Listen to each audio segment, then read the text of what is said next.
Welcome sa aking munting channel, kaibigan, at isang laminating machine ang ating gagawin ngayon. May power pero hindi gaano umiinit na.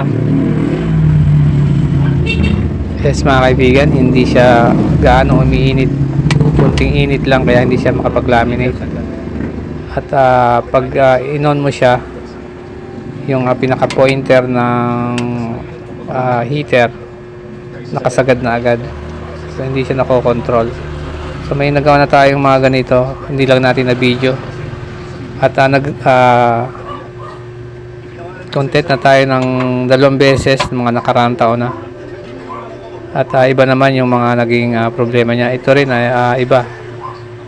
Hindi siya umiinit gaano. At yung scale ng heater ay nakasagad agad pag inon o binuhay. At hindi siya nakokontrol ng itong potentiometer o yung pinaka parang volume control o yung heat control, since heat naman kinokontrol to. So yan din yung volume control kasi na ginagamit sa mga amplifier. Nung ating sinearch yung presyo nito, may nakita rin tayong nagbebenta ng board ng mismong power supply nito. So maliit lang naman siya. At syempre kung hindi ka makabili sa mga online shop, sundan mo lang ang video nito. At simpleng repair lang naman ito kung tutuusin. Gagawin natin tapos ito natin yung ang gagawin natin dito ay palitan yung mga trimmer resistor. Dito tayo magpapalit. So tatlong trimmer resistor yan mga kaibigan. So ang mga value na ay 20k, 10k hanggang 1k. So wala tayong pamalit sa mga ganyan o bihirang makabili ng mga ganyang klase. Yan yung trimmer resistor na tinatawag. So ito naman yung tinatawag na potentiometer o variable resistor. Mas kilala itong tawag na volume control. At mono yung nakalagay sa kanya. Ito naman yung kumokontrol sa mga doon sa pinaka-heat. So i-test lang natin kung okay siya mga kaibigan. So ang value nito nga pala ay 10k.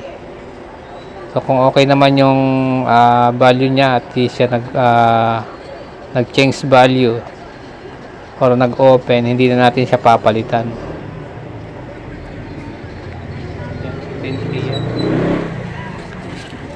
Ang test natin dito, okay pa naman siya mga kaibigan. Test na natin yan, okay naman.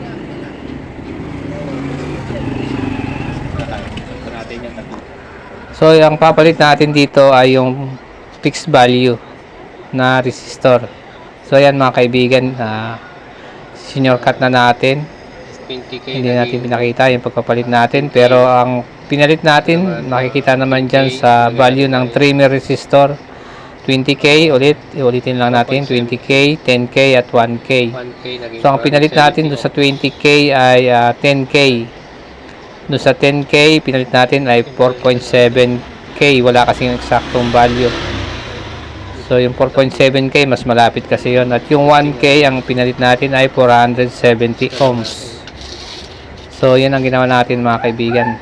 Ang ginawa lang natin dito ay hinati natin yung value at yun ang inilagay natin. Yan, test lang natin mga kaibigan kung umiinit na ang ating ginawang laminating machine.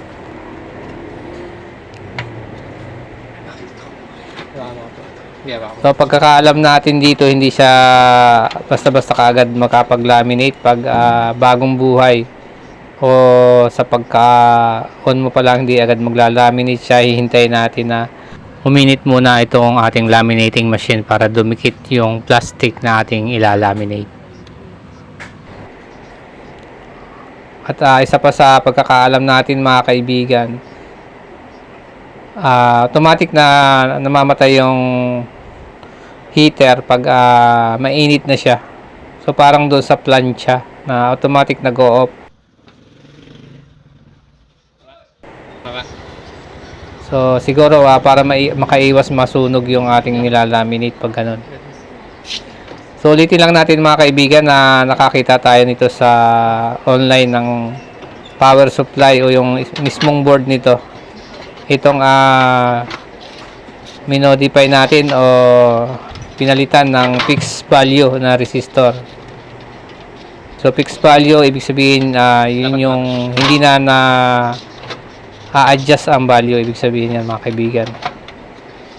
Yun yung ipinalit natin doon sa 10K, 20K at 1K.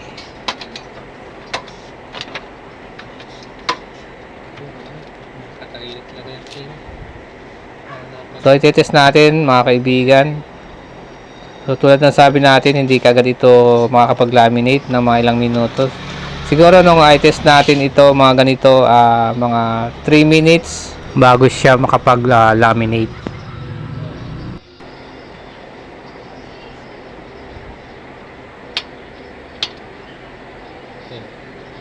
So ayan mga kaibigan, yung ating i-on. Na-adjust na yung ating scale ng heater. So sineset natin siya sa kulay green.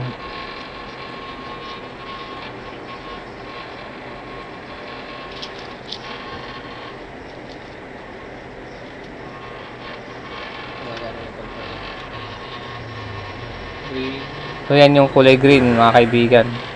Na-adjust na natin yung adjuster ng heater o yung potentiometer. Nagre-react na yung scale nya. So nagtry lang muna tayo dito mga kaibigan kung laminate na, pero hindi pa siya gaano mainit.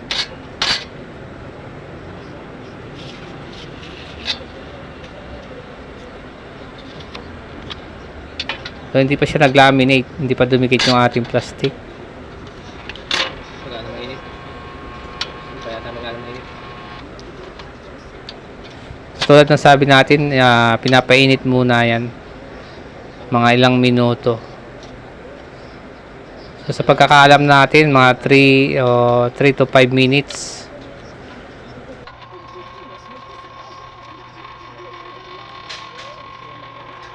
Pangalawang try natin, nilagyan ulit natin ng plastic.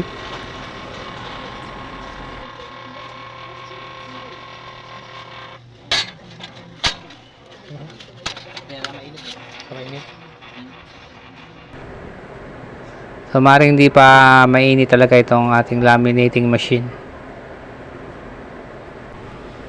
Pangatlong try natin mga kaibigan. Pero sa tingin ko hindi pa siya gaano mainit.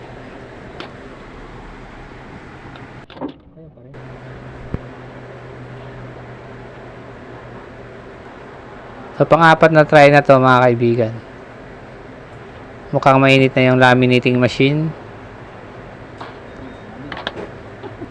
Ayan, nag-laminate na siya. So yun lang mga kaibigan, sana ay nakapagbigay ako ng idea. Maraming salamat sa panood. Pa-like na lang at pa-subscribe ang ating channel. Salamat.